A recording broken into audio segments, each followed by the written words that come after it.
안녕하십니까? 저 뒤에까지 들립니까? 예. 오늘 마지막 3부죠. 예. 여러분 점심 맛있게 드셨고 또 간식 드시고 또 커피 드시고 이제 지금 가장 졸릴 때입니다. 그리고 피곤이 쌓일 때예요. 이제 이럴 때 강의하는 게 가장 힘들죠. 그래서 여러분 잘 집중하시고 또 최선을 다해서 성령님 안에서 강의를 하겠습니다. 여러분 기도하는 마음으로 잘 들으시고 정말 이 땅의 한국교회의 부흥이 무엇인지 단순히 여기 있는 회중뿐만 아니라 이 땅의 한국교회를 외치는 음성이 됐으면 좋겠습니다. 우리 다 하나님의 말씀 보시겠습니다. 요한계시록. 저는 오늘 한국교회의 진정한 부흥이 어딘지 그 해답을 요한계시록 2장 1절로 8절 에베소 교회 향한 편지에서 여러분에게 전해드리고자 합니다.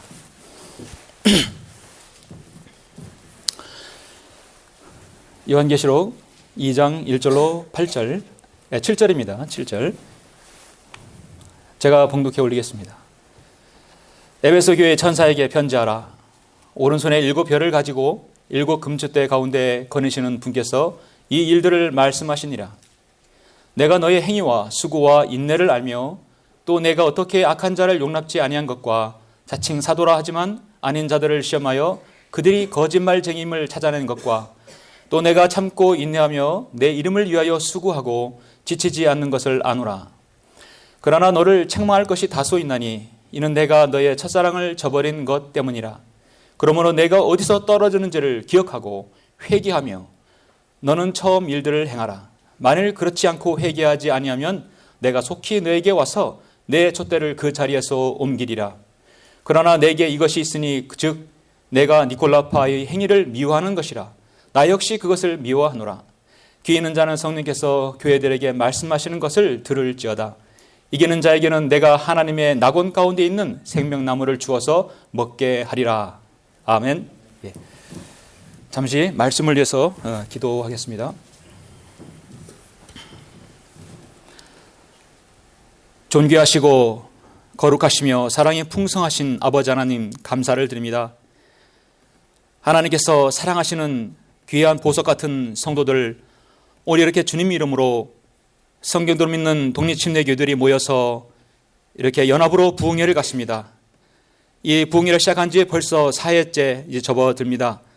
하나님께서 이 모임을 추인해 주시고 인정해 주시며 또 이 모임을 사랑해 주심으로 귀한 말씀의 잔치를 펼칠 수 있도록 오전부터 인도해 주심을 감사합니다.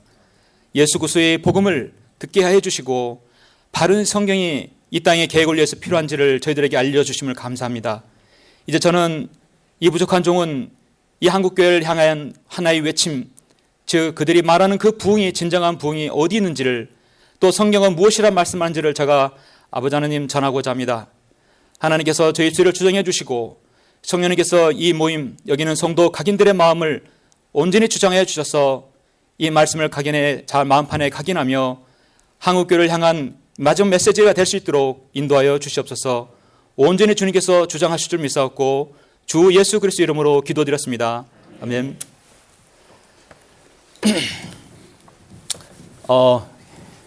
여러분 이제 우리가 이 말씀 부흥 집회라고 하는데 이제 말씀 부흥회도 같은 말이죠.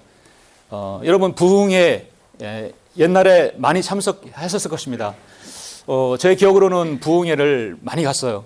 그래서 유명하다는 강사 쫓아다니면서 기도원이란 기도원은 다 쫓아다녀봤던 적이 있습니다. 자, 여러분 과거에 나도 기도원도 갔고 소나무 뿌리도 흔들어보고 그 다음에 기도도 해보고 산기도도 해보고 여러분 그런 분 그러니까 부흥회도 많이 참석했던 분 한 번이라도 했던 분 한번 손 들어보세요. 거의 대다수입니다. 나는 부흥회는 처음이다. 정말 이 부흥이라는 것은 처음이다. 한번 손 들어보십시오. 아주 깨끗한 종이에 다시 쓰는 겁니다. 부흥회를 가면 과거에 그랬어요. 지금부터 저도 한 20-30년 전에 올해가 제가 쉬운 이제 둘이 하나가 되죠. 하나가 되는데 20-30년 전에 부흥회를 중학교 때부터 고등학교 때 많이 쫓아다녔는데 부흥회 때 가장 주의할 것이 있어요. 그동안 다녔을 때 두 가지를 주의해야 돼요. 두 가지를 주의하는 것이 잘 챙겨야 됩니다. 뭐냐면 첫 번째 방석을 잘 챙겨야 돼요. 돌아서면 없어져 버려. 그리고 또 하나 챙겨야 할 게 뭐죠? 신발이에요. 신발. 옛날에 신발장에 다 넣고 가면 내 신발이 없어지는 거야. 그래서 부흥회에 참석했다가 그냥 나머지 다 떨어진 슬리퍼 신고 들어온 적도 있어요. 그러면 은혜 받으러 갔다가 야, 사람이 하나님 믿는 사람, 예수님 믿는 사람들이 저럴 수 있어? 그리고 씩씩거리고 낙담해서 돌아오는 경우가 있었어요. 예, 여러분 정말 그런 적이 있었죠. 예, 부흥회 은혜 받으러 갔다가 주차 때문에 또 안 뺀다 해가지고 빼라 안 빼라 해서 또 싸우고 그러죠. 예, 정말 예, 주객이 전도되는 경우가 있습니다. 그래서 저도 그런 그 경험이 많았었는데 워낙 제가 이제 뭐 특히 무릎이 안 좋아서 산을 별로 안 좋아하는 것보다도 산을 별로 안 올라갔어요. 근데 부흥회 때문에 무슨 산 다 산에 있잖아요. 그래서 올라간 적이 있었습니다. 저는 예, 그런 부흥회가 아니라 오늘 우리가 보는 말씀 부흥 집회, 집자 빼면은 모일집이니까 어차피 부흥회는 부흥회인데 이 말씀 부흥 집회가 이 땅에 한국 교회가 있었던 그런 부흥회와 질적으로 모든 것이 차이가 납니다. 예. 비록 여러분 우리 200명이 지금 되지 않지만 우리 이 인원이 예. 이 인원이 작은 시작이라 할지라도 한국 교회 부흥의 불길을 이룰 것입니다. 근데 부흥회는 양적 부흥이 아니에요. 오늘 말씀하는 그 부흥이 무엇인지를 제가 이 요한계시록 2장에서 여러분에게 말씀을 드리는데 하나님께서 쓰시는 종 요한이 있고 사도 바울이 있지요. 뭐 역시 최고의 하나님의 신실한 종입니다. 사도 요한에게 요한계시록을 통해서 쓴 편지 7교회가 있어요. 에베소, 서마나, 퍼가마, 두라티아, 사데, 필라델피아, 그 다음에 라오디키아 있어요. 그리고 사도 바울도 7교회에 편지를 썼어요. 예, 여러분 아시죠? 로마서부터 로마서, 고린도 교회, 그 다음에 갈라디아 교회, 빌립보, 골로새서 교회, 데살로니가 교회 이렇게 7교회 썼는데 딱 공통적으로 겹치는 교회가 있죠. 무슨 교회죠? 예? 에베소 교회죠. 그런데 에베소 교회가 딱 이름이 딱 동일해요. 그 교회. 하여튼 에베소에 있는 교회. 그래서 저는 한국 교회가 정말 진정한 부흥을 이루려면 이 요한계시록 2장을 통해서 제시하고 에베소서를 통해서 정말 바른 근거를 여러분에게 제시를 하라고 합니다. 그런데 참고로 마지막 라오디키아인들의 교회 시대에 있어요. 라오디키아 있는데 사도 바울이 라오디키아에게 편지를 쓰진 않았어요. 그런데 라오디키아 바로 옆에 거의 라오디키아에 있는 성도에게 쓰신 편지가 있어요. 그 편지가 뭐죠? 골로새서죠. 그렇죠. 그래서 골로새서는 라오디키아인들에게 쓰는 편지와 동일합니다. 어쨌든 뭐 토시 하나 안 틀리고 정확한 것은 에베소 교회입니다. 저 정말 성경적인 이 대부흥 운동이 우리나라에 정말 있었던 것인가? 없었어요. 왜냐하면 아까 오전에도 복음이 없었고 두 번째 바른 말씀이 없었고 그러니까 부흥이 없었던 것이죠. 이것은 지금 폭발적인 부흥이라 할지라도 안에는 완전히 썩어 있는 것이에요. 예. 자, 한 분을 소개합니다. 조나단 에드워즈입니다. 뭐 에드워드라고도 하죠. 1703년부터 1758년에 있었던 미국의 대부흥 운동을 주도했던 설교자입니다. 이는 1735년 정도면 동시대 사람이 조지 필드 조한 웨슬리 있습니다. 그리고 그 앞서 동시대 사람이 미국의 인디언들에게 복음을 전했던 데이비드 브레이너드입니다. 조나단 에드워드는 매사추세츠 노샘프턴의 작은 도시에서 사역을 했습니다. 그런데 조나단 에드워드가 정말 훌륭한 많은 책들, 아주 그 깊은 책들을 많이 썼는데 조나단 에드워드가 정말 썼는데 자신에 대한 책이 아니라 자신의 어떤 성령님을 통해서 감동받은 책이 아니라 다른 사람의 책을 그대로 낸 것인데 그게 더 베스트셀러고 한 번도 절판 그러니까 된 적이 없는 한 번도 모든 것이 절판되었던 책이 있어요. 그게 뭐냐면 이게 데이비드 브레이너드의 생애와 일기입니다. 근데 이것은 여기 보시면 조나단 에드워드가 이것을 펴냈어요. 데이비드 브레이너드는 똑같이 예일대 동일한 조나단 에드워드도 예일대를 13살에 들어갔다가 4년 후에 17살에 수석으로 졸업해요. 아주 석학임 천재입니다. 예. 그런데 데이비드 브레이너도 예일대를 들어갔다가 중퇴를 했어요. 사람들에게 좋지 않은 평가를 받음으로써 정말 질이 안 좋은 사람이 아니라 이게 누명을 씌우고 그렇게 된 겁니다. 그런데 데이비드 브레이너드는 25살에 이제 그 전에 거듭나고 자신이 선교사를 가겠다고 해서 당시에 식민지 시대니까 인디언들이 갔어요. 인디언들이 가서 25에서 4년을 사역합니다. 4년을 사역하면서 갖은 고초와 고통, 전신 류마티스 관절염, 그의 몸은 온전히 정신병동이었어요. 정신병동이었어요. 그러니까 모든 것이 다 몸이 안 좋았습니다. 그런 가운데 4년을 그렇게 힘들게 하면서 많은 혼인이 아니지만 한 사람 한 사람 인디언의 혼을 위해서 불행했고 선교했던 사람이었습니다. 그런데 그때마다 그 천막에서, 그 차가운 천막에서 기도를 하는데 땀을 흘리면서 기도했다고 그래요. 그 구령한 사람에 의하면. 그런데 그렇게 기도했던 것을 다 글로 적었습니다. 그래서 글로 적으면서 그것을 일기로 썼어요. 근데 일기 쓰는데 너무나 몸이 안 좋으니까 선교지에서 다시 복귀해가지고 요양을 했는데, 어디 집에서 요양했냐면 조나단 에드워드 집에서 요양을 했어요. 그래서 사실 거의 아들뻘, 조카뻘 됩니다. 그런데 요양을 했는데 극진하게 간호한 사람이 누구냐면 조나단 에드워드의 딸이 예로사란 양이 그 조나단 데이비드 브라이너들을 간호를 하다가 결국은 29살의 생을 마감합니다.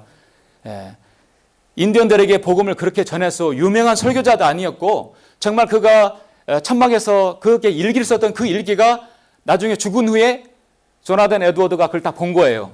보고 너무나 감명을 받았습니다. 그래서 이것은 나만 알아서는 안 되겠다. 그대로 편집해서 책을 낸 것이 바로 이것인데, 조나단 에드워드가 미국의 대부흥운동을 주도했던 것은 결정적인 계기가 바로 데이비드 브레이너의 일기를 보고 생을 하나님께 더 드린 것이었습니다. 헨리 마틴이 페르시아로 가게 된 것은 이 조나단 에드워드가 낸 데이비드 브레이너의 생애를 읽고 헌신하게 되었어요. 짐 엘리엇이 에콰도르로 가서 선교사로서 죽은 것도 그 이유였고, 허드슨 테일러가 윌리엄 캐리가 인도로 가고 허슨 테일러 중국으로 갔죠. 모두 다 이 결정적인 이 자서전, 이 책으로 인해서 헌신하게 되었습니다. 저도 이제 목회를 부름받기 전에 이 생애를 봤는데, 저도 결정적으로 하나님께 헌신하는 계기가 바로 이 책이었습니다. 여러분 꼭 한번 추천드리고 싶은데, 아쉬운 것은 바른 성경으로 번역되면 훨씬 더 좋겠지요. 그 구절들이라든지. 어쨌든 이 데이비드 브레이너의 생애와 일기를 이가 결정적인 계기가 되어서 조나단 에드워드는 엄청나게 많은 회중 부흥을 운동을 일으켰고, 그 당시에는 많은 반향을 일으켰습니다. 이게 이제 산속의 오두막집 초가집이에요. 이게 조나단 에드워드가 젊은 청년 시절에 아버지가 신실한 목회자였었습니다. 자신이 기도할 때는 이 천막 오두막에 가서 친구들하고 같이 기도하고 성경을 토의하고 이야기를 나눴다고 그래요. 이 작은 오두막에서의 기도가 미국을 부흥을 운동을 이끌었다는 사실. 여러분, 우리 소수이지만 여러분 우리 한 분이 우리가 어떻게 한국교회를 이끌어, 우리가 한국교회를 어떻게 무슨 일을 해, 절대 그게 아니에요. 하나님께서는 작은 시작이었으나 하나님께서 반드시 그것을 옳게 보신다면 일으켜 주시는 것입니다. 조나단 에드워드가 부흥운동을 일으켰을 때 많은 설교자들이 그들의 입에서는 복음이 나왔어요.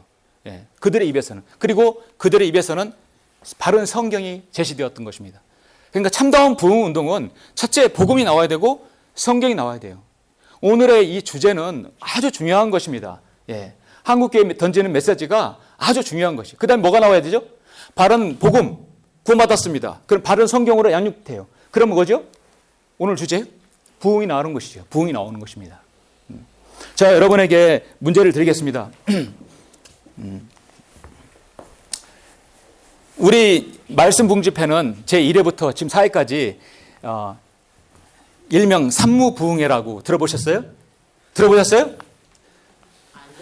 대답이 없어요. 못 들어봤어요? 들어보셨어요? 처음 들어보시죠?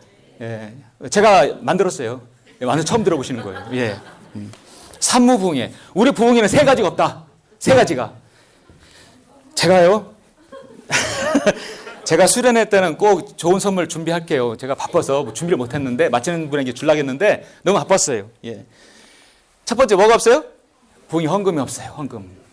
헌금 가져오셔가지고 혹시 내려고 준비하셨던 분 있어요? 혹시 돈 봉투 준비하신 분? 그냥 가져가셔서 더 좋은 일에 쓰세요. 또 뭐가 없어요? 어이? 가짜 방언이 없어요. 한마디로 랄랄라 방언이 없다 이거죠. 예, 자기도 모르는 랄랄라 방언이 없어요. 그다음 뭐가 없을까요?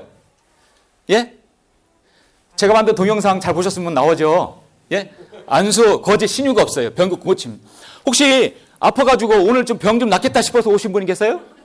예, 가까운 병원으로 가세요. 나는 방언을 받아야겠다. 그러면 가까운 학원에 가시면 돼. 예. 헌금은 각 교회에서 신실하게 들으시면 되는 것이에요. 예. 제가 일주일에 2번을 운동해요. 운동하는데 제가 탁구를 되게 좋아해요. 사실은 좋아해서 이제 운동을 무릎 때문에 무리는 안 하고 2번 하는데 동호회에 들어가서 운동을 해요. 근데 동호회에서는 전 목사님이랑 다 알죠. 그냥 편하게 보는데 항상 목사님 얘기해요. 그냥 어떤 때는 누가 형이라고도 하고 좋아요. 운동하러 왔으니까. 그런데 제가 아는 그 동호회에 3명이 한 교회 집사가 있어요. 한 교회 집사예요. 모두 다 집사예요. 예. 집사인데 한 달 전에 3주 전에 그 교회가 부흥회였었어요.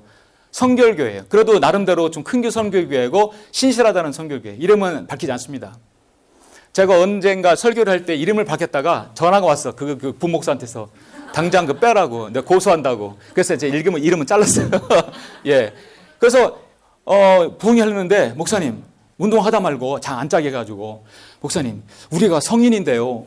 우린 공부도 하고 대학도 나오고 다 사장이고 뭐 하고 하는데 어떻게 부흥 강사가 방언을 가르치는데 방언을 따라 하래요. 그래서 랄랄랄랄랄랄랄라 할렐루야 이렇게 따라하는 거예요. 그러면 된다고. 요즘 시대에 통하는 데가 아직도 있나 봐요, 이게. 그래서 막 하더래요. 예.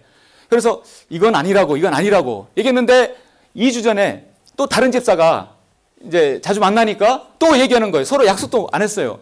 목사님, 우리 교회 한 사람이 그 학교 교사인데 방언을 받았어요. 방언을. 그래서 방언이 뭐예요? 그래서 저도 모르겠고 본인도 모르는 것 같아요. 막 그냥 랄랄랄랄 하는데 나는 잘 안 되대요. 그러더니 받지 말라고. 그래서 제가 여러분에게 다음에 누가 여러분 아는 사람 중에 방언, 랄랄라 방언, 가짜 방언을 얘기하면 여러분 바로 처리하는 방법을 제가 오늘 하나 알려드리겠습니다.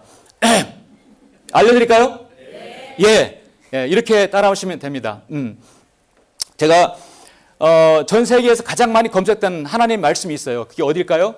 가장 많이 읽혀지고 가장 많이 사람들에게 펴보고 사람들에게 전했던 하나님의 말씀 통계적으로 요한복음 3장 16절. 예, 맞습니다. 요한복음 3장 16절. 다 같이 요한복음 3장 16절을 해보세요. 예. 그 다음에 시편 2, 3편이라 하더라고요. 예. 제가 요한복음 3장 16절로 구원 받았어요, 사실. 예. 자, 요한복음 3장 16절.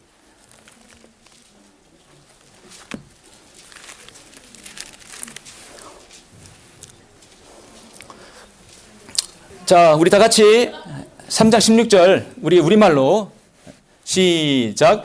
하나님께서 세상을 이처럼 사랑하셔서 그의 독생자를 주셨으니 이는 그를 믿는 사람은 누구든지 멸망하지 않고 영생을 얻게 하려 하심이니라. 아멘. 예. 아멘. 예. 예. 자, 이 요한복음 3장 16절을 여러분 방언으로 좀 우리 다 같이 한번 배워보는 시간을 하겠습니다. 방언. 랄랄라가 아니라 한 나라의 외국어, 랭귀지예요. 그래서 방언은 그래도 좀 방언 같아야 되잖아요. 그 사람들이 보기에 대단하다. 근데 제가 여러분에게 어떤 언어를 저는 이 요한복음 3장 10절을 7개국어로 할 수 있습니다. 그러니까 아주 애웠어요. 그래서 뭐 당장 다 할 수는 있지만 하나만 여러분에게 알려드리겠게요. 자,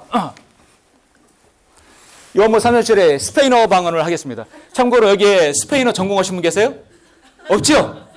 조금 발음 틀려도 괜찮겠네. 들키지 않았어요. 우리 윤재영자님 아드님이 스페인어도 아주 유창하게 하시잖아요. 그죠? 예. 발음이 맞나 보세요. 자, 제가 스페인어를 요한복음 3장 10절을 한 구절 4번 끊어가지고 알려드릴 테니까 그대로 여러분, 한 구절 먼저 하면 여러분이 그대로 방언으로 하시는 겁니다. 방언. 자, 읽기 쉽게 아주 친절하게 여러분 밑에 빨간 글씨 읽으시면 돼요. 제가 선창할게. 뽀르게 됐달 마라나모 디아사 문도 시작. 이게 문도가 세상이에요. 세상. 문도 내려가야 돼요. 올라가네요. 착각했어요. 우리말 아니라. 자, 시작. 모르겠다 딸 말하나 뭐 디아사 문도 그죠? 예. 그다음에 게하다도 아수이오 우리겐 닌도 다시 시작. 닌도 내려가요. 예, 닌도. 그다음에 여기 이게 잘해야 돼. 이걸 그럴듯하게 해야 그 사람들이 알아들어요. 아, 이 사람 대단한 방언이다 알아들어요. 자, 빠르게 떼또 깰게 엘레클레. 시작. 올라가요. 시작. 빠르게 떼또 엘레클레. 다시. 제가 또 빠르게 또 깰게 엘레클레. 예. 자, 노세 피에르타 마르덴가 비타 에테르나. 시작.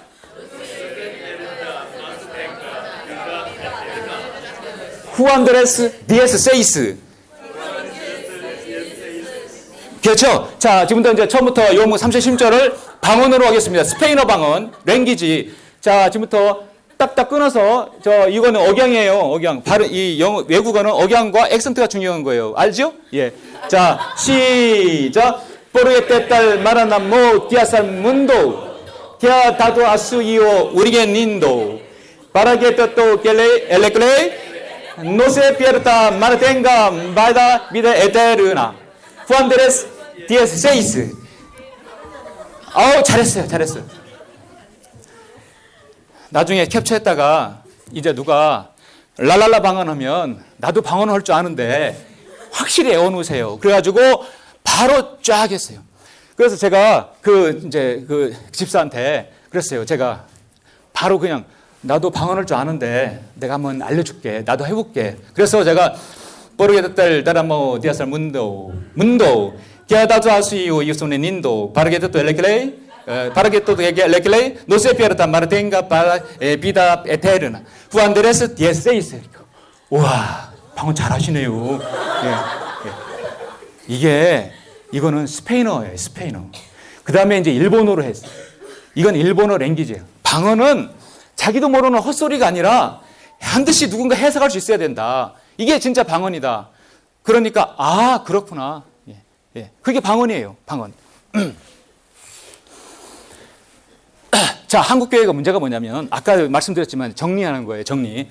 자, 한국교회는 예배를 드리고 섬김을 하고 헌신하고 순종하면 교회 다니면 결국 그것이 뭐예요? 결국 그것이 구원에 도달한다고 생각하는 거예요. 이게 문제예요. 한국의 가장 큰 문제예요. 베드로서 2장 2절의 말씀에 그들은 신령한 젖이라고 하죠. 신령한 젖을 삼고 아니 순수한 젖입니다. 순젖을 삼아 이는 그것으로 인해 자라게 하라면 있는데 그것을 구원에 이르도록 해서 바뀌어버린 거예요. 결국은 베드로전서 2장 2절이 변개됨으로써 그들은 행위 구원을 만드는 것이에요. 열심히 섬기고 열심히 예배드리고 헌신하고 순종해야 그들은 구원에 도달한다는 이게 한국교회의 문제입니다. 가장 문제. 두 번째는 뭐냐면 이제 이것이 바로 성경적인 거예요. 우리가 어느 시점에 우리가 인생을 살다가 구원을 받아요. 구원을 받으면 우리가 지역교회에서 예배를 드리고 섬김과 헌신과 순종을 하게 되죠. 그렇죠? 그렇게 해서 그 사람이 뭡니까? 그래서 장성불량에 이르는 거예요. 예, 에베소 4장 13절 말씀처럼.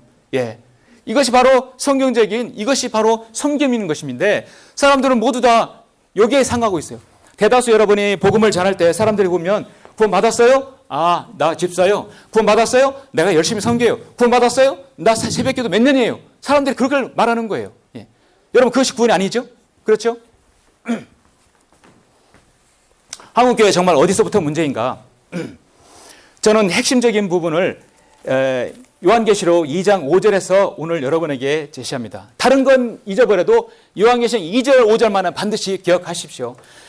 전도지를 이제 우리가 이제 예배를 마치고 가다 보면은 제도권 교회 사람들이 주보 있죠. 주보에다가 물티슈라든지 사탕에다 이게 붙여가지고 나눠주죠. 예, 그거 남으니까 나눠주는 거예요. 다 쓰고 이제 한 주 지나버리면 끝나니까 우리 교회 이런 데다 해서 제가 막 주보를 많이 모아놨지만 한결같이 다 아주 엉터리예요. 그래서 그들은 주보에다 나눠줘요. 그런데 그 주보 위에 가장 많이 보는 단어가 뭐냐? 우리 교회는 건강한 교회다. 우리 교회는 건강한 교회다.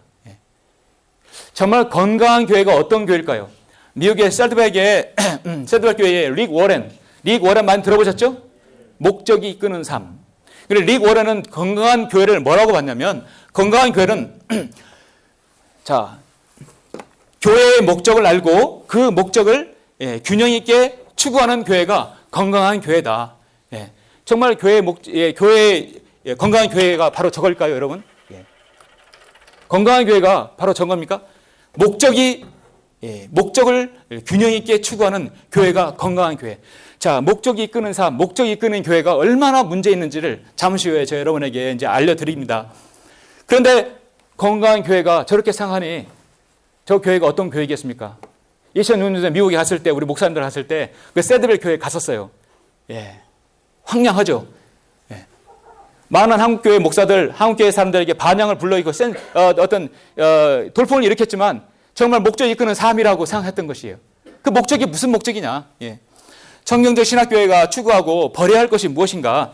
버릴 것이 무엇인가? 저는 오늘 요한계시록 2장 5절에서 그 해답을 제시합니다. 그리고 그 교회가 성경대로 믿는 교회든, 그 교회가 한국교회든, 그 교회가 어떤 교회든 간에 2장 5절에서 요한계시록 2장에서 자유로워야 돼요. 그 어느 것 하나도 요한계시록 2장에서 에베소 교회에 향한 그 서신에서 하나라도 걸리면 그거는 잘못된 교회예요. 그건 하나님께서 싫어하시는 교회입니다. 첫 번째, 자, 첫사랑을 기억하라. 자, 나같이 시작. 첫사랑을 기억하라. 자, 여러분 2장 5절 보세요. 자, 2장 다 읽지 않겠습니다. 자, 그러므로 내가 어디서 떨어졌는지를 기억하라. 그 앞전 4절 말씀에서 그러나 너를 책망할 것이 다수 있나니 이는 내가 너의 첫사랑을 저버린 것 때문이라. 첫사랑을 저버렸다 이거죠. 첫사랑을 저버리는 것은 자신의 처음 사랑을 헌신짝 버리지 내팽개쳐버리는 거예요. 그 사람의 인성을 알 수 있는 것입니다. 자, 첫사랑을 저버리는 것은 여러분이 에베소서 이제 1장 4절 한번 보시죠. 여러분이 예수 그리스도를 믿고 구원받는 그때 장소 여러분 기억하십니까? 정말로 여러분의 내 생애를 온전히 하나님께 드리겠습니다. 나를 구원해 주심을 감사합니다. 진정으로 여러분은 그렇게 기도하신 적 있으시죠? 여러분 에베소서 1장 4절 한번 보시죠.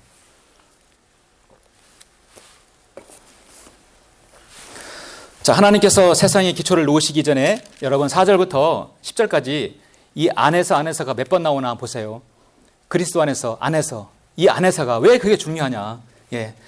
하나님께서 세상의 기초를 놓으시기 전에 우리로 사랑 안에서 그분 앞에 거룩하고 흠없게 하시려고 그리스도 안에서 우리를 택하시어 하나님의 기쁘신 뜻에 따라 예수 그리스도를 통하여 우리를 자신의 자녀로 입양할 것을 예정하셨으니 이는 하나님께서 그 사랑하시는 이 안에서 우리를 받아들이신 그의 은혜의 영광을 찬양케 하려 하심이라.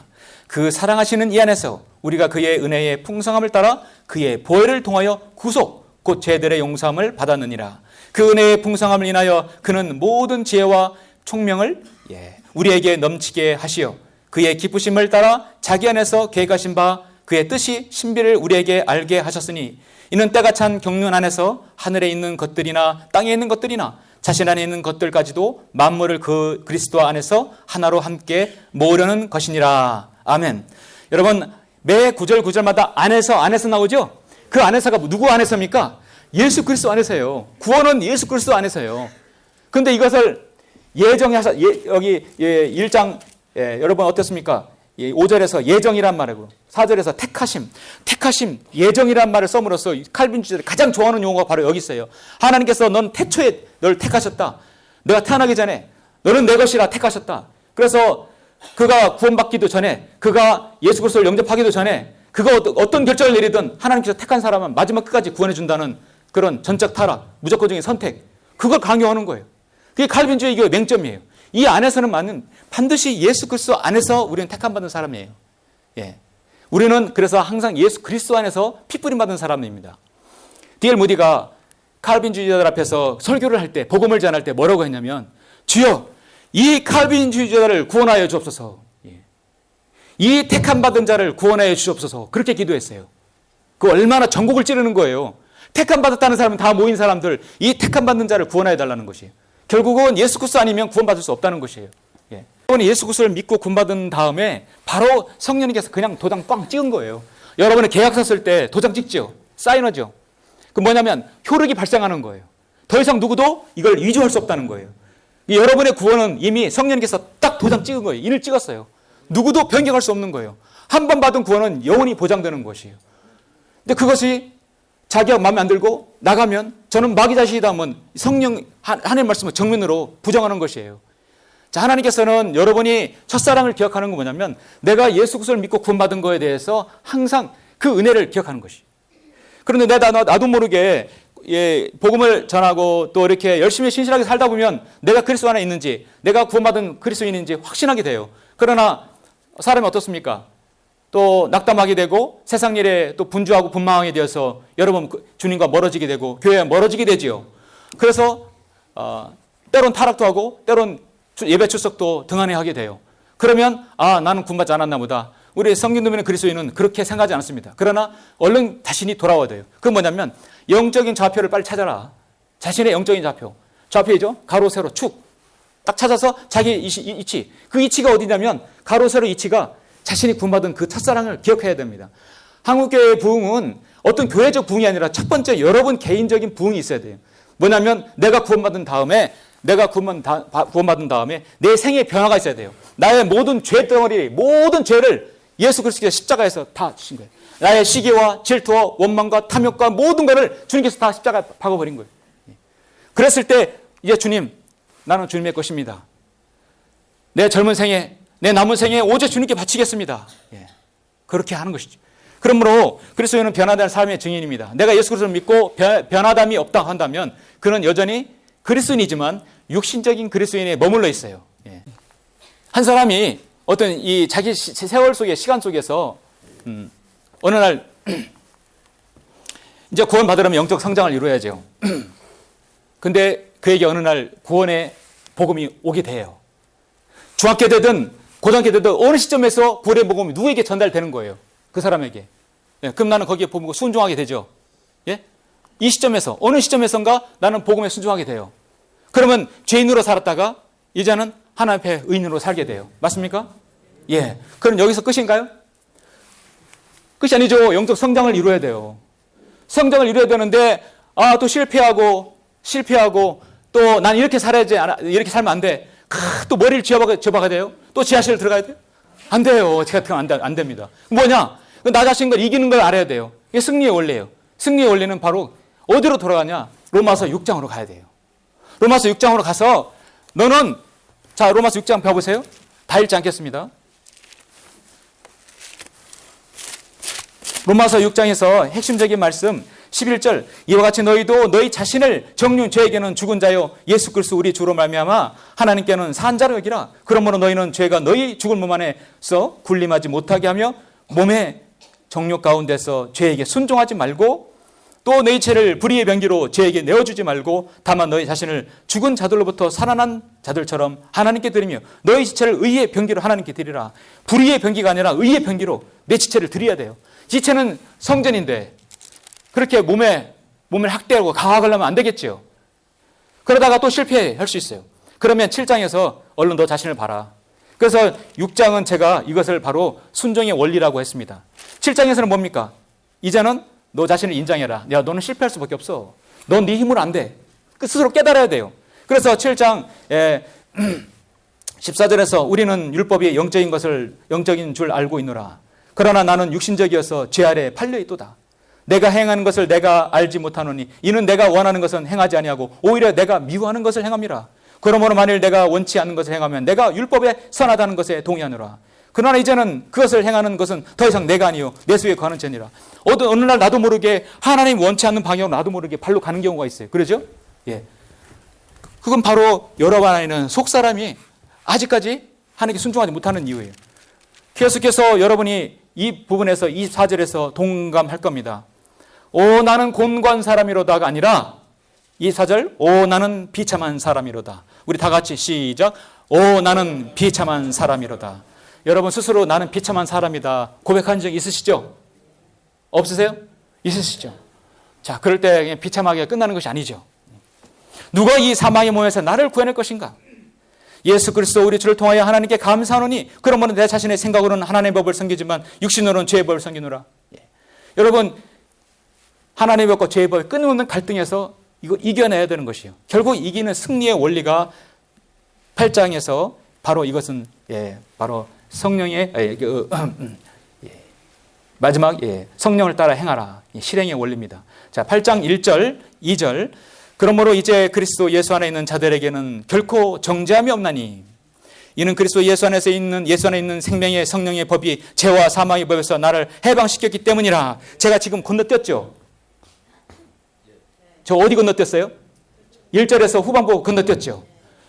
왜냐하면 우리가 예수 그리스도 안에 있는 자들에게는 결코 정죄함이 없다. 너는 괜찮아. 너는 승리할 거예요. 넌 하나님께서 너 지켜주실 거예요. 그 사람이 정죄함이 없다. 단 그 사람이 육신을 따라 행하지 아니하고 성령을 따라 행할 때만이 가능한 것 아닌 거죠. 그렇죠? 여러분이 육신을 따라야죠. 성령을 따라 행할 때는 항상 정죄함이 없는 거예요. 개혁성에 이 뒤에 있는 구절이 없어요. 없기 때문에 개혁성경은 죽었다 깨어나도 승리할 수 없어요. 왜냐하면 승리 원리를 모르니까. 7장을 하고 8장을. 우리 젊은 청년들 뿐만 아니라 우리 모든 성도들이 먼저 자신 안에 내 첫사랑을 기억하고 여러분 안에 승리하기 원한다면 바로 어디로 가냐면 로마서 6, 7, 8장을 건너뛰어야 돼요. 이것은 여러분 평생의 여러분의 과업이고 숙제이고 해결 넘어야 할 산입니다. 그랬을 때 여러분이 정말 성숙한 그리스도인이 될 수 있어요. 그래서 6, 7, 8장 그 다음에 9, 10, 11장이잖아요. 이게 9, 10, 11장은 3입장이에요. 로마서에. 이스라엘과 관계된 장이에요. 그 다음에 몇 장이에요? 12장이에요. 그래서 이 8장 마지막이 다 끝난 다음에 어디로 가냐면 이어서 연결된 것이 12장 1절로 가는 거예요. 그래서 12장 1절이 뭐라 나와요? 그러므로 나오는 거예요. 그러므로.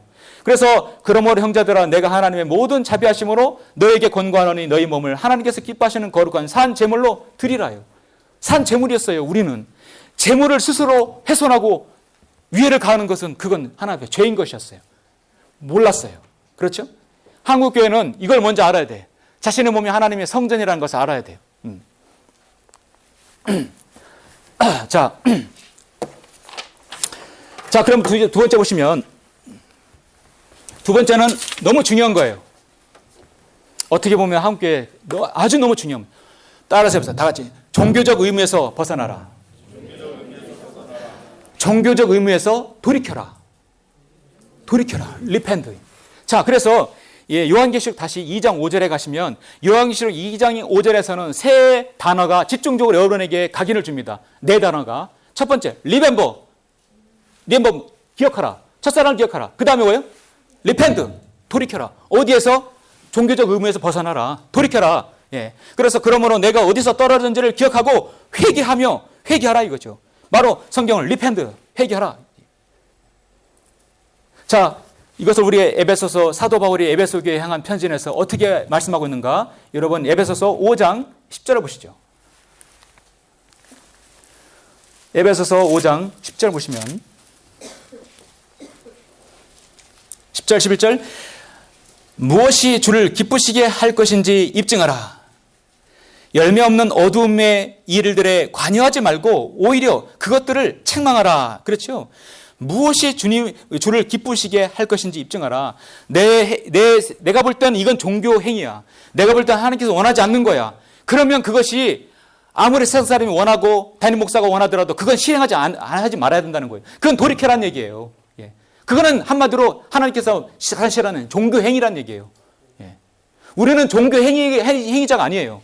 우리는 믿음으로 사는 사람들이에요.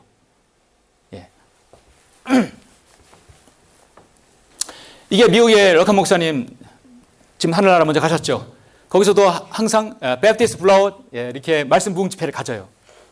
우리가 이거 보고 그대로 우리도 성경대로 실행하는 거니까. 그래서 우리도 여기 지금 빠졌는데 베프티스트 블라웃 여러분 앞에 있잖아요. 순서지에 베프티스트 블라웃. 그러니까 이 시간에 확실히 베프티스트 블라웃이 뭔지를 우리가 알아야 필요가 있습니다.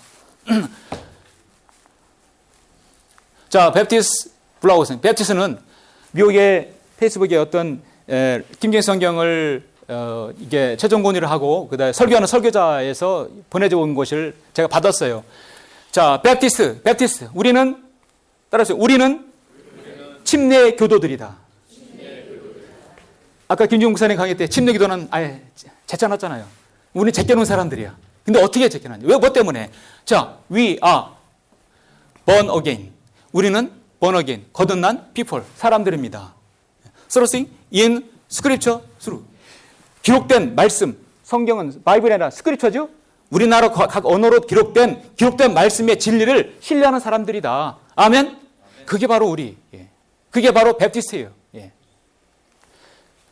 자, 이 블로아웃이 찾아보니까 대다수 부정적인 단어예요. 부정적인 용어예요. 가장 기본적으로 우리가 타이어 펑크 났다 했을 때 영문학과 출신 타이어 포크 났을 때 뭐라 하죠? 플랫 타이어라고 하죠. 일반적으로. 플랫 타이어. 타이어가 평평해지다. 그래서 일반적으로 이 용어로 플랫 타이어라고 합니다. 그런 데 있잖아요.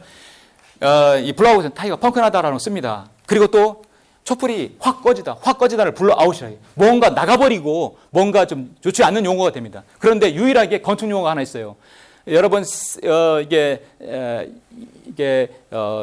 용변을 본 다음에 물을 확 내려버리죠. 그러면 모든 배설물이 후룩 내려가 버리죠. 그렇죠. 그리고 또 더 지저분하면 여러분 강한 수압이 있는 그 수도꼭지로 해가지고 싹 씻겨버리죠. 바로 그것이 블로아웃이에요. 그래서 더러운 것들을 다 날려보내는 거예요. 다 날려보내는 것이. 한국교회가 날려보낼 게 뭐냐?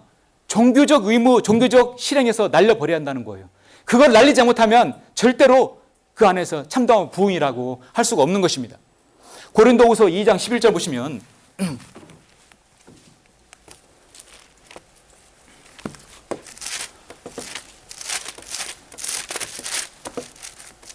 자, 고린도후서 2장 11절 사탄이 우리에게서 유익을 취하지 못하게 하려는 것이니 이는 우리가 그의 계략을 모르지 않음이라.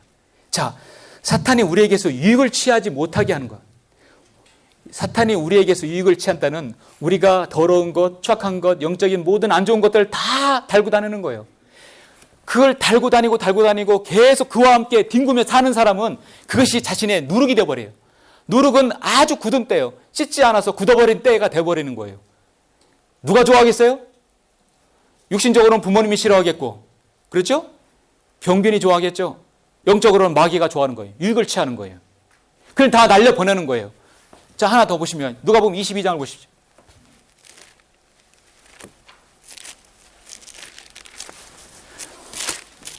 (22장) 31절 핵심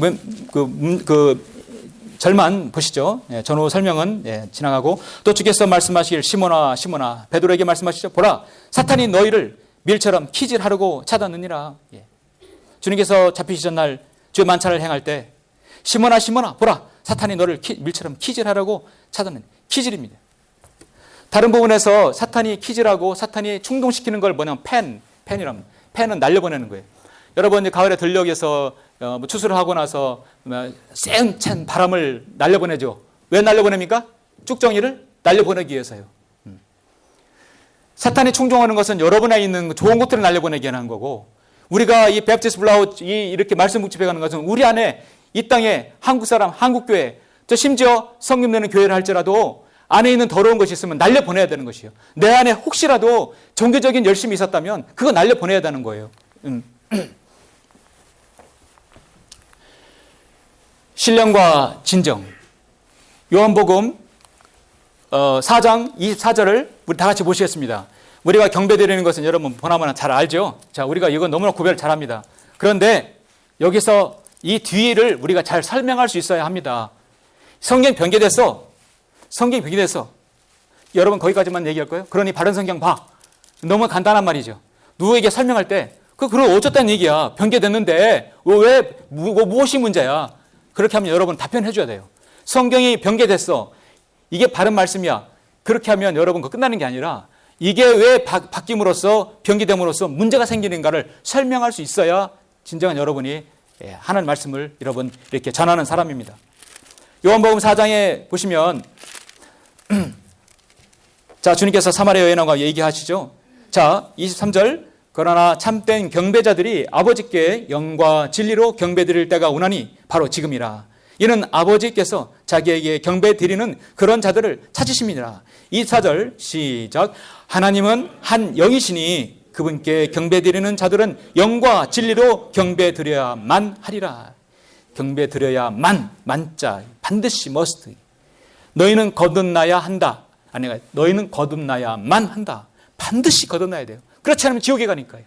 경배드려야만 해요. 그래 하나님께 받으시는 것이니까요. 영과 진리가 아니라 신령과 진정으로 드리는 사람들은 이것부터 바꿔야 돼요.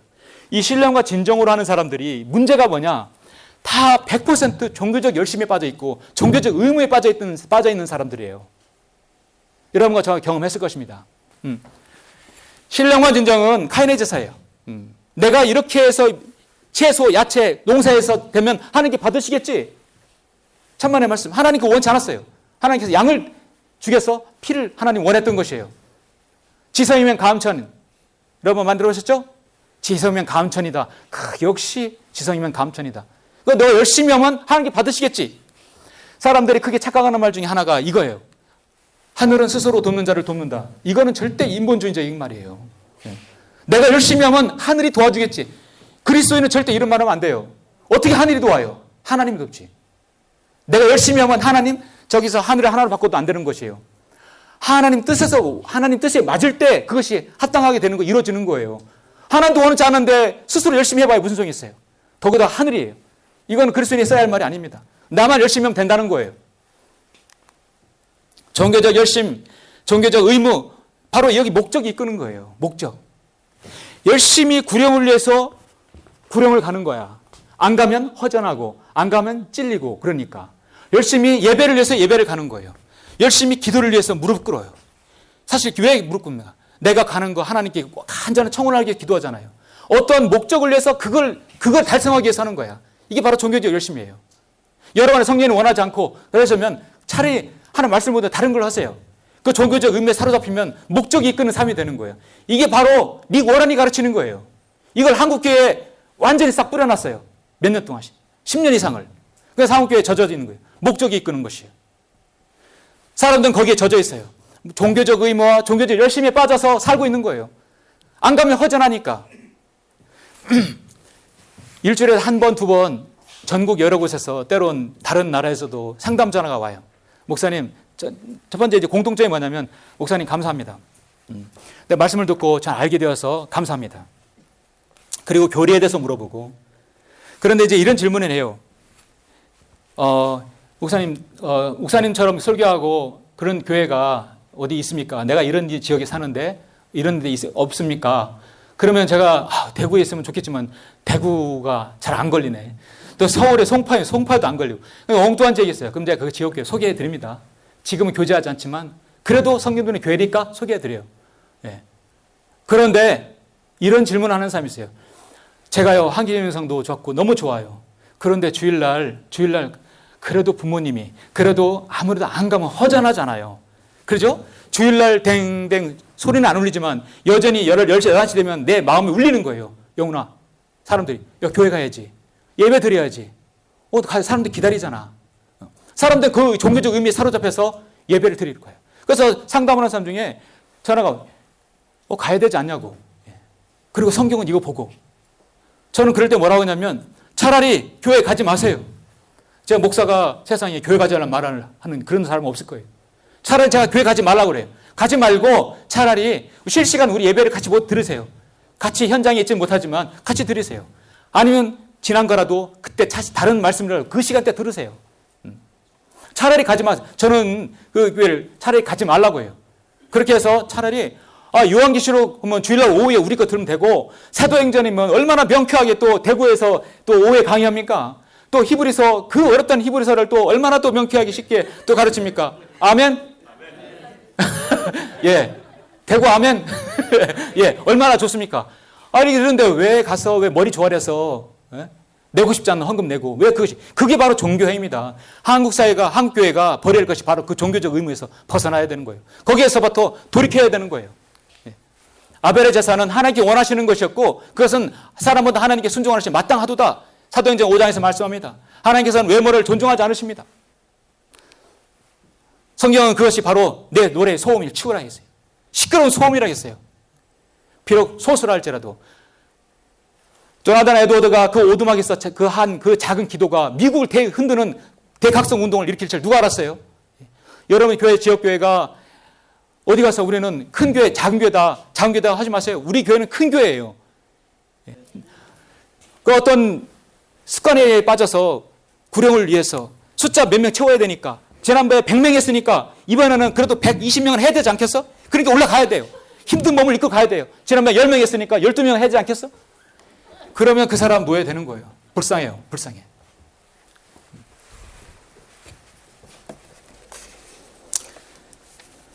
그래서 한국 교회는 먼저 부흥을 이루려면 사람 많아지는 게 중요한 게 아니에요. 자신의 종교적 의무에서 철저히 그것을 배제하고 돌이켜야 하는 것입니다. 그것이 하나님께서 바라시는 것이에요.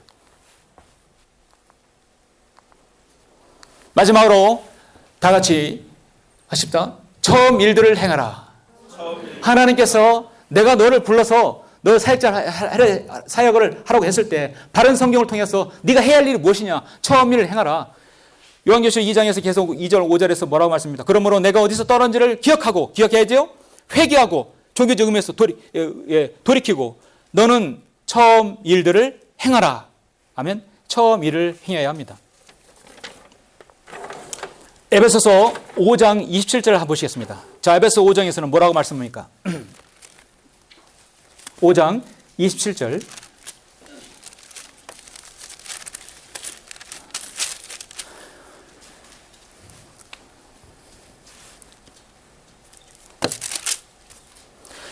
자기 앞에 영광스러운 교회로 나타나서 점이나 주름진 것이나 또는 그러한 것들이 없이 거룩하고 흠없게 하려 하심이니라. 예, 하나님께서는요, 지금 이제 한 가정의 아내들아, 남편들아 이렇게 쭉 제시하시고 여기 지금 남편들아 보시면 자기 앞에 영광스러운 교회라고 했어요. 그 위에는 그가 교회를 말씀에 의해 물로 씻어 거룩하게 하시고 깨끗게 하세요. 우리 그리스도인은 하나님 앞에 예수 그리스도의 신부입니다. 주님께서 재림하시면 우리는 신부로서 세마포를 입고 주님 앞에 서게 될 것입니다. 정말 하나님의 어린 양의 혼인잔치에 정말 아름다우고 정결한 모습으로 발견돼야 돼요. 그게 바로 영광스러운 교회예요. 그 교회가 될 수 있도록 일을 행해야 돼요. 첫 번째, 두 번째는 이 땅의 한국교회 교인이라고 하는 그 교인 성도에게 해당하는 거고, 요거는 한국교회 목회자가 해야 할 일이에요. 자기 교회의 성도가 구원 받았는지도 안 받았는지도 모르면서 설교하는 그 강단은 한마디로 강단의 꾸정물이에요. 강단의 꾸정물. 그 꾸정물을 받아먹고 한국교회는 커왔어요. 은혜 받으러 갔다 주차 때문에 싸워버리고 나와버리고. 이게 무슨 교회입니까? 멋진 조명에 생드리아에 크리스탈 강단에 멋진 편안한 안락한 의자에 넓은 지하 주차장, 넓은 공간, 쾌적한 그런 공기 시설들. 하나님께서 그걸 원하시는 게 아니거든요. 하나님께서는 그 사람이 먼저 거듭나는지, 이 땅의 한국교회 목회자들은 먼저 자기 성도가, 자기 다니는 그 성도 안에 그 교인이 먼저 쭉정이를 알곡으로 바꿔야 돼요. 먼저 복음을 전해야 돼요. 그리고 나갈 사람은 나가. 이게 싫으면 나가. 그리고 그 사람에게 바른 말씀을 가르쳐야 돼요. 그리고 종교적 의무에서 벗어나게 해야 합니다. 비록 교회가 반에 반, 몇 명이 남다 하더라도 소식끝 하는 이 목회자가 한둘이 나와야 되는데 이미 이 한국교회는 들불이 온 산에 퍼져버렸어요. 퍼져가지고 여러분 끌 수가 없어요. 이미 많이 산불이 나오면 소방관이 끄기 힘들지요. 그래서 거기서 나와야 돼. 방법은 그 들불을 끄는 게 아니라 내가 여기서 세상을 변화시키고 내가 이 교회에서 세상을 변화시키라고 거기서 미적거려봐야 소용이 없어요. 저도 처음에 그렇게 생각했지만 중요한 것은 내가 거기서 빠져나오라. 그런 데서 내 자신은 디모데전서 6장에서 빠져나오라. 나와야 돼요. 개혁성이 빠져나오고 없어요. 그대로 있으라는 얘기죠. 지난 3월 23일 날 3월 23일 날 이제 2주 됐나요? 아내가 눈이 자꾸 눈물이 나와가지고 안과를 갔어요.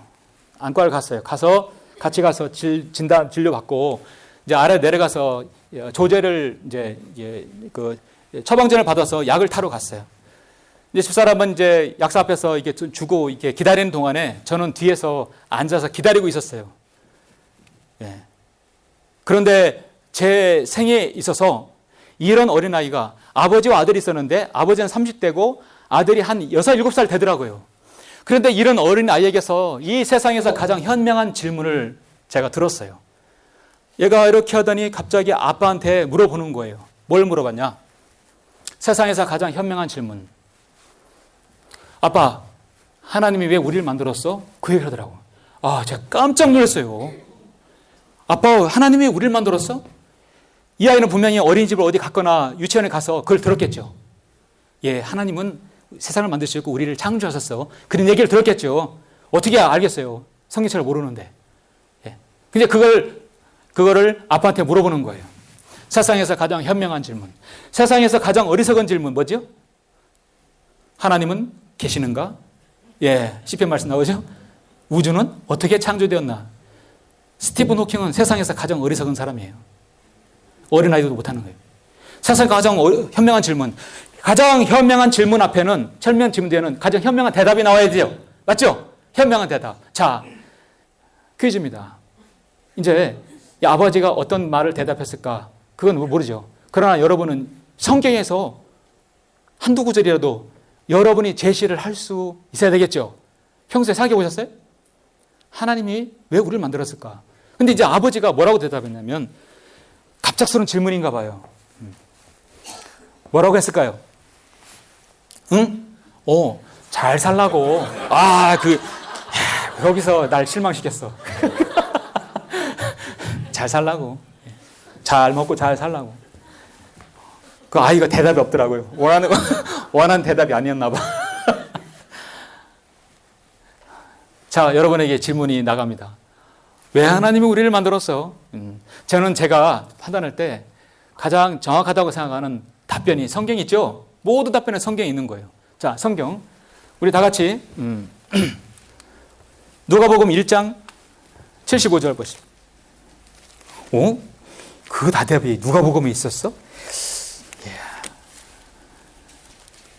1장 75절. 인간의 궁극적인 삶의 가장 목표고 하나님이 원하시는 거예요. 1장 75절. 우리 다 같이 자, 여기 있습니다. 자, 시작. 우리의 전생애를 통하여 그분 앞에 거룩함과 의로움으로 하게 하려 하심이라. 그렇죠? 나의 전생애가 하나님 앞에 거룩하고 흠없게 자라게 하는 것이에요. 그렇게 해야 하나님 앞에 발견되어지는 것이에요. 그것이 바로 우리의 바로 삶의 목표이며 하나님께서 우리를 만드신 거예요. 하나님께서 왜 우리를 만들었어? 지옥에 가라고? 그 마귀가 원하는 거고요. 하나님께서 원하는 것은 여러분 지역교회에서 거룩하고 의로움으로 살아가게 하는 것이 하나님께서 먼저 거듭남의 전제가 돼야 되겠죠. 오늘날 교회에서 가르치는 것은 하나님의 교회의 존재와 가치는 목적이 이끄는 삶이 아니라 먼저 여러분 웰빙인가 웰다잉인가 바로 이게 핵심입니다. 여러분 에베소 3장 다시 항상 우리는 답을 어디서 찾죠? 에베소로 가면 되죠? 3장 6절 에베소 찾습니다. 이는 이방인들이 복음을 통하여 그리스도 안에서 공동 상속자가 되고 한 몸이 되며 그의 약속의 동참자가 된다는 것이라. 되는 것이니라. 자, 여러분, 여기 오늘날 이 땅의 한국교회가 가르치는 게 크게 잘못된 거예요. 한국교회는 뭘 가르치냐? 웰빙을 가르친다 이거죠. 웰빙. 어떻게 해야 잘 산다. 어떻게 해야 축복받고, 어떻게 해야 복받고, 어떻게 이 땅에서 잘 먹고 잘 사는 걸 가르치는 거예요. 한국교회는 그 사람이 죽으면 어디 있는지 관심이 없어요. 우리는 잘 사는 것이 중요해요. 잘 죽는 게 중요해요. 잘 죽어야 돼요. 물론 주님께서 오시면 그냥 올라가겠지만 우리는 잘 죽어야 돼요. 우리는 웰다잉이 더 중요해요. 교회가 가르쳐야 할 것은 웰빙이 아니라 웰다잉이에요. 어떻게 죽느냐에 따라서 그 사람이 어떻게 생을 살아서 가느냐. 하나님 앞에 상속자로 우리가 받게 되는 것입니다. 치열한 영적 전쟁을 싸우는 그리스도의 군사. 시간 없기 때문에 이건 읽지 않겠습니다. 그리스도인의 여러분 전신 갑옷 나오시죠? 전신 갑옷을 입으라고 너희는 마귀의 술책에 대항하여 설 수 있도록 하나님의 전신 갑옷을 입으라. 치열한 영적 전쟁을 싸우는 그리스도의 군사를 키워야 돼요. 그리고 웰빙이 아니라 웰다잉을 가르치는 것이 한국교회가 해야 할 것입니다. 이것만 하면 한국교회 목회자가 바로 알아야 되는 것이에요. 성도 여러분 말씀 맺겠습니다. 이렇게 보시면 제가 아무래도 이 한국교회가 특히 이제 저 위에가 열매고 이게 뿌리잖아요. 근데 아무리 봐도 제가 볼 때는 이게 뒤집힌 것 같아. 잘못됐어. 변개된 성경들로 인해서 그 열매가 예? 예수님은 하나님이 아니다. 예. 성경은 영감으로 기록되지 않았다. 인간은 삼중구조가 아니다. 이런 것들을 가르치는 결과가 나온 거예요. 병리된 성경을 통해서. 예. 영감이 뭐고 섭리가 뭔지 모르는 거죠. 그렇죠? 말씀의 결론을 맺겠습니다. 자, 첫사랑 우리가 기억해야 되겠죠? 예. 그 다음에 이 땅의 한국 교인들은 종교 행위에서 돌이켜야 됩니다. 그리고 한국교회 목회자는 처음 일들을 행해야 합니다. 그래 진정한 땅의 부흥이 시작됩니다. 만약 그렇지 않으면 뭐 하겠습니까? remove. 오늘 요한계시록 2장 5절에서 remember, 기억하라. repent, 돌이켜라. 이행하라. 그 다음에 그렇지 않으면 촛대를 옮기겠다. 요한계시록 여러분 2장을 보시면 2장 5절에서 기억하고 회개하면 너는 처음 이들을 행하라. 만일 그렇지 않고 회개하지 않으면 내가 속히 너에게 와서 내 촛대를 그 자리에서 옮기리라 했어요. 촛대 옮긴다는 더 이상 너에게 볼 필요 없다. 내가 너희들 사익 주지 않고 너희들 알아서 마음대로 해라는 것이에요. 에베소 교회는 아시다시피 올바른 진리의 말씀을 잘 간직해서 바른 진리의 말씀을 간직해서 어떻게 악한 자들을 용납지 아니한 것과 자칭 사도라지만 아닌 자들을 시험해서 그들의 거짓말쟁임을 찾아냈어요. 한마디로 가짜 은사주의자들 랄랄라 방언 그거 다 쫓아낸 거고 바르게 행했어요. 그런데 첫사랑을 잃어버렸어요. 그런데 너 조심할 게 뭐냐? 니콜라파 행위 하지 마라. 니콜라파 행위는 베드로전서 5장 말씀에 목자는 군림하지 마라. 성자에서 성도에 군림하지 말고 이래라 저래라 모든 부분에서 우위를 차지하지 마라. 슈퍼가 갑이 되지 말라는 것이에요. 목자는 갑이 아니에요. 성도를 섬기는 자지. 총열이 장총은 아내가 비어있죠. 총열은 곧아야 합니다. 아주 올곧아야 돼요. 올곧지만 단점이 뭐냐? 치명적인 아내가 비어있어요. 에베소 교회는 총열처럼 곧았지만 아내는 비어있어요. 뻥 뚫렸어요. 가슴이 뻥 뚫린 거예요. 뜨겁질 않아요. 첫사랑이 없기 때문에. 바로 그런 거를 지금 성경은 에베소 교회를 책망을 주고 있는 것이에요. 그러나 내게 이것이 있으니 즉 내가 니콜라파의 행위를 미워하는 것이라. 나 역시 그것을 미워하노라 했습니다. 이것은 한국교회, 그가 성경 듣는 교회든 그게 어떤 교회든 간에 이 에베소 교회에 향한 이 말씀에서 자유로워야 합니다. 여기서 니콜라파 행위 들어서 안 되고 그 다음에 바른 진리의 말씀으로 자칭 사도라는 자를 내쫓아 버려야 되고 그리고 기억하고 회개하고 행해야 하는 것입니다. 그게 진정한 한국교회의 부흥의 시작이에요.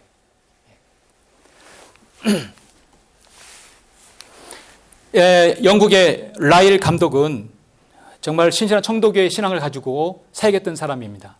그는 이렇게 말했습니다. 지상에서 하나님의 사역을 감당하는 것은 바로 교회이다.